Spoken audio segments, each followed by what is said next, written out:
নমস্কার বন্ধুরা, ভারত ও বাংলাদেশের মধ্যে রয়েছে বিশ্বের পঞ্চম দীর্ঘতম সীমান্ত, যার দৈর্ঘ্য প্রায় 4096 কিলোমিটার।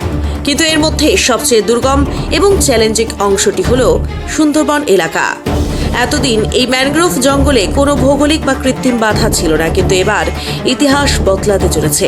হ্যাঁ, ঠিকই শুনেছেন, ভারত সরকার প্রথমবারের মতো সুন্দরবনে ভারত বাংলাদেশ সীমান্তে 90 কিলোমিটার দীর্ঘ এবং 12 ফুট উঁচু বেড়া নির্মাণের ঐতিহাসিক সিদ্ধান্ত নিয়েছে।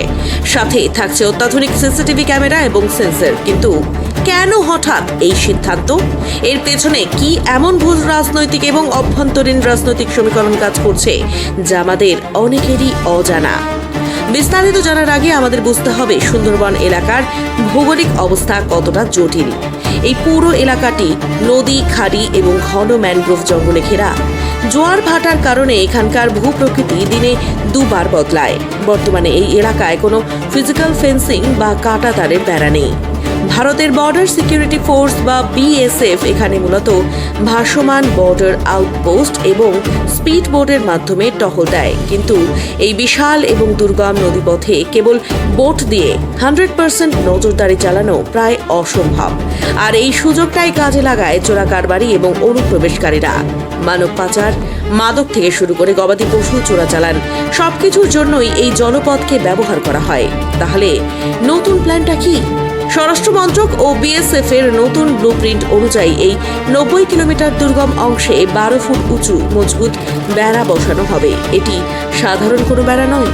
ম্যানগ্রোভের নরম কাদামাটিতে এটি যাতে শক্তভাবে দাঁড়িয়ে থাকতে পারে তার জন্য বিশেষ ইঞ্জিনিয়ারিং প্রযুক্তি ব্যবহার করা হবে। এর পাশাপাশি বসানো হচ্ছে high resolution night vision CCTV camera, thermal imaging এবং স্মার্ট সেন্সর। উদ্দেশ্য একটাই, জিরো ইনফিল্ট্রেশন বা শূন্য অনুপ্রবেশ। এবার আসা যাক সবচেয়ে গুরুত্বপূর্ণ অংশে। কেন ঠিক এই সময়ে এমন একটি পদক্ষেপ? এর পেছনে রয়েছে গভীর ভূ রাজনৈতিক ও রাজনৈতিক সমীকরণ। আপনারা জানেন, ভারতের অভ্যন্তরীণ রাজনীতিতে বিশেষ করে পশ্চিমবঙ্গ এবং আসামে অবৈধ অনুপ্রবেশ একটি অত্যন্ত সংবেদনশীল বিষয়। বিগত কয়েক দশক ধরে ডেমোগ্রাফিক চেঞ্জ বা জনসংখ্যার কাঠামোগত পরিবর্তন নিয়ে ভারতের রাজনৈতিক মহলে গভীর উদ্বেগ রয়েছে।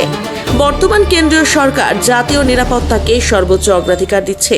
সিএএ এবং এনআরসির মতো বিষয়গুলোর প্রেক্ষাপটে সীমান্ত পুরোপুরি সিল করা সরকারের একটি বড় প্রতিশ্রুতি। এই বেড়া নির্মাণ সেই প্রতিশ্রুতিরই একটি অংশ।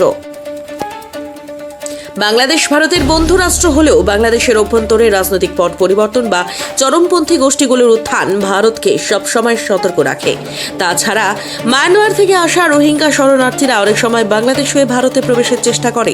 সুন্দরবনের এই অরক্ষিত জলপথ তাদের জন্য একটি সহজ রুট হয়ে দাঁড়াতে পারে। তাই ভবিষ্যতের যে কোনো রিফিউজি ক্রাইসিস বা সিকিউরিটি থ্রেট আটকাতে ভারত আগে থেকেই নিজের পূর্ব সীমান্তকে দুর্ভেদ্য করতে চাইছে। সীমান্তে ফিজিক্যাল বাধা না থাকায় প্রতি বছর কোটি কোটি টাকার ফেক কারেন্সি বা জাল নোট এবং মাদক ভারতে প্রবেশ করে, যা ভারতের অর্থনীতির জন্য সরাসরি হুমকি স্বরূপ। এই বেড়া ও সিসিটিভি নেটওয়ার্ক সেই ইকোনমিক টেরোরিজমকেও ধাক্কা দেবে। পরিশেষে বলা যায়, সুন্দরবন সীমান্তে এই 90 কিলোমিটার বেড়া নির্মাণের সিদ্ধান্ত ভারতের জাতীয় নিরাপত্তার ক্ষেত্রে একটি মাস্টারস্ট্রোক। এটি কেবল অনুপ্রবেশে আটকাবে না, বরং ভারতের পূর্ব সীমান্তকে আরও সুরক্ষিত করবে। তবে পরিবেশের ভারসাম্য বজায় রেখে এই প্রকল্প কিভাবে সফল করা হয় সেটাই এখন দেখার বিষয়। বন্ধুরা, আপনাদের কি মনে হয় ভারতের এই সিদ্ধান্ত কি অনুপ্রবেশ ঠেকাতে 100% সফল হবে? আপনাদের মূল্যবান মতামত অবশ্যই কমেন্ট বক্সে জানান। দেখা হচ্ছে পরের ভিডিওতে। জয় হিন্দ, বন্দে মাতরম।